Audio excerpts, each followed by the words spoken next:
Contrary to popular belief, the conduct of nations on the international stage is almost never driven by moral considerations, but rather by a shadowy cocktail of money and geopolitics. As such, when you see the mouthpieces of the ruling class begin to demonize a foreign country, the first question in your mind should always be what is actually at stake here. For some time now Russia, China, Iran, and Syria have been in the crosshairs. Once you understand why, the events unfolding in the world right now will make much more sense. The US dollar is a unique currency. In fact, its current design and its relationship to geopolitics is unlike any other in history. Though it has been the world reserve currency since 1944, this is not what makes it unique.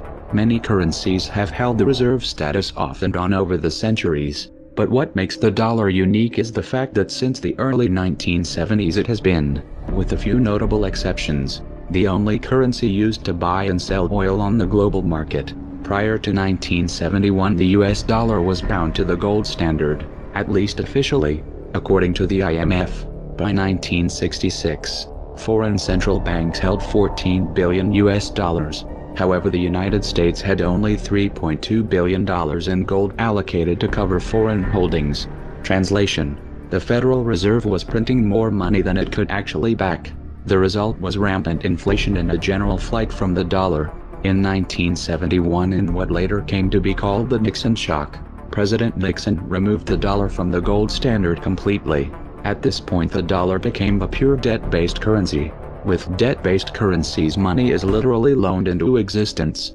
Approximately 70% of the money in circulation is created by ordinary banks, which are allowed to loan out more than they actually have in their accounts. The rest is created by the Federal Reserve, which loans money that they don't have, mostly to the government. It's kind of like writing hot checks, except it's legal for banks.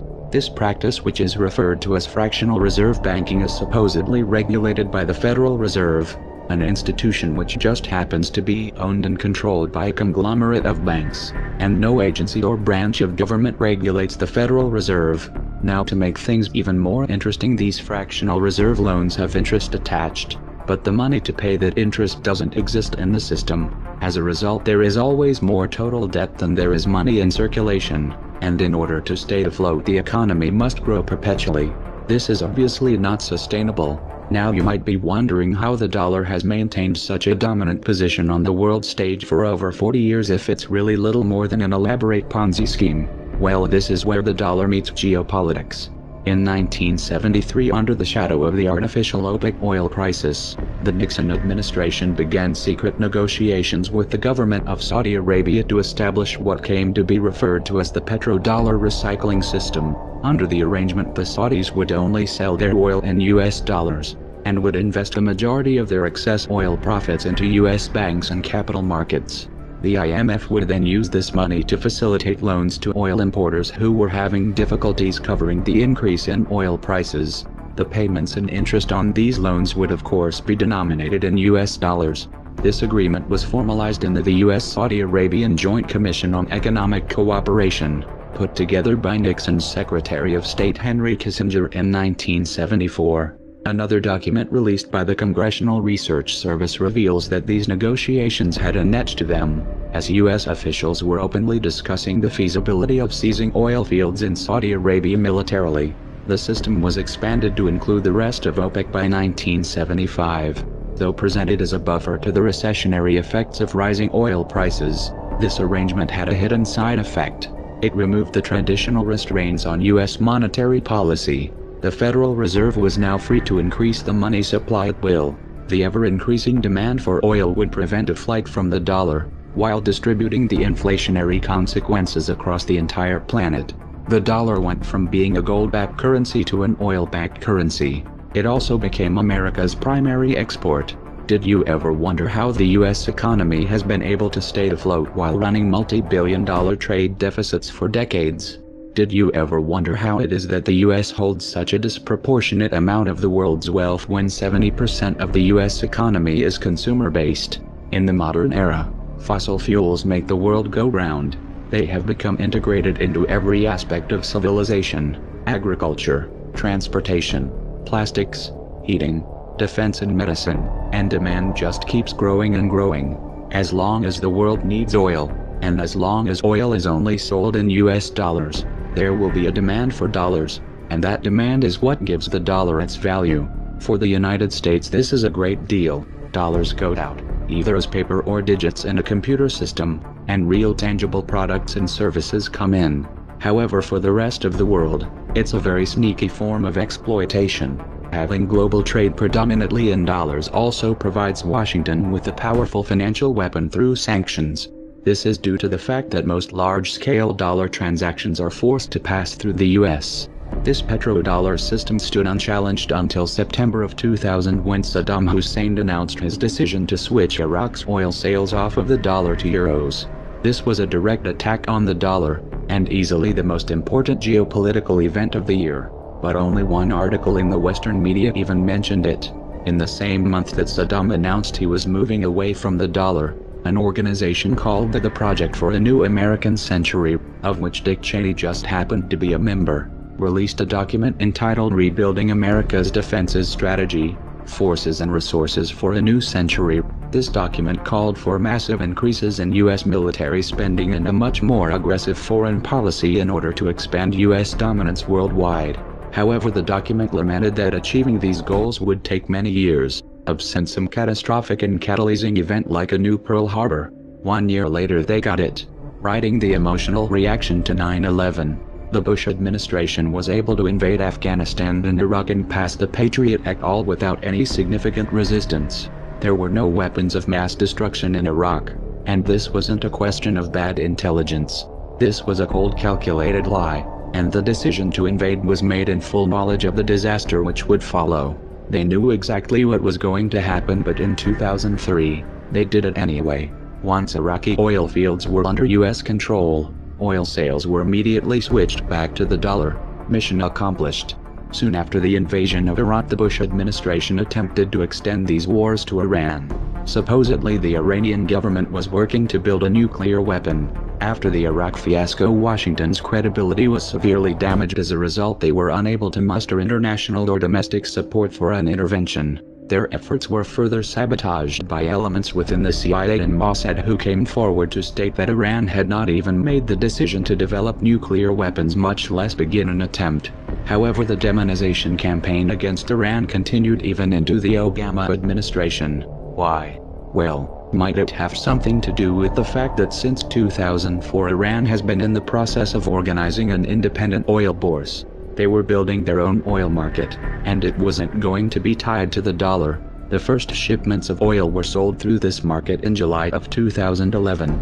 Unable to get the war that they wanted, the US used the UN to impose sanctions against Iran. The goal of the sanctions was to topple the Iranian regime. While this did inflict damage on the Iranian economy, the measures failed to destabilize the country. This was due in large part to Russia's assistance in bypassing US banking restrictions. In February of 2009, Muammar Gaddafi was named chairman of the African Union. He immediately proposed the formation of a unified state with a single currency. It was the nature of that proposed currency that got him killed. In March of 2009, the African Union released a document entitled Towards a Single African Currency. Pages 106 and 107 of that document specifically discuss the benefits and technicalities of running the African Central Bank under a gold standard. On page 94 it explicitly states that the key to the success of the African Monetary Union would be the eventual linking of a single African currency to the most monetary of all commodities, gold. Note that the page number is different on other versions of the document that they released. In 2011, the CIA moved into Libya and began backing militant groups in their campaign to topple Gaddafi, and the US and NATO pushed through and stretched a UN no-fly zone resolution to tip the balance with airstrikes.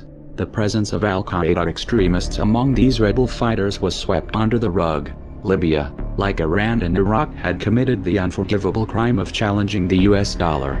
The NATO intervention in Libya segued into a covert war on Syria. The armories of the Libyan government were looted and the weapons were shipped via Turkey to Syrian rebels groups working to topple Assad. It was already clear at this point that many of these fighters had ties to terrorist organizations. However, the US national security apparatus viewed this as a necessary evil. In fact, the Council on Foreign Relations published an article in 2012 stating that the influx of jihadis brings discipline.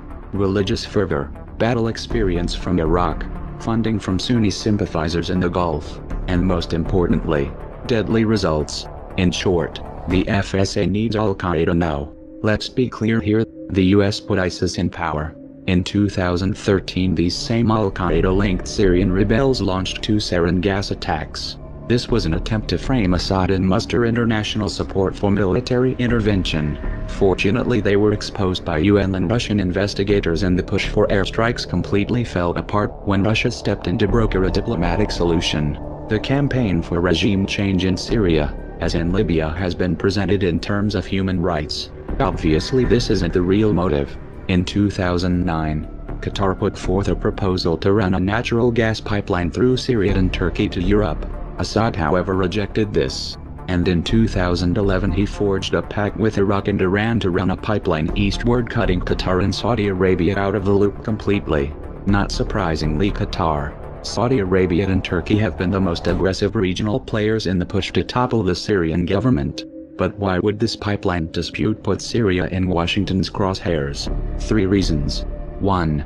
This pipeline arrangement would significantly strengthen Iran's position, allowing them to export to European markets without having to pass through any of Washington's allies. This obviously reduces the US government's leverage. 2.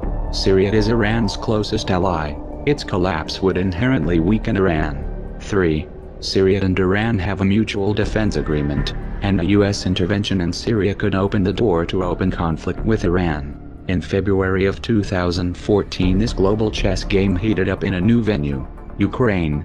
The real target however was Russia.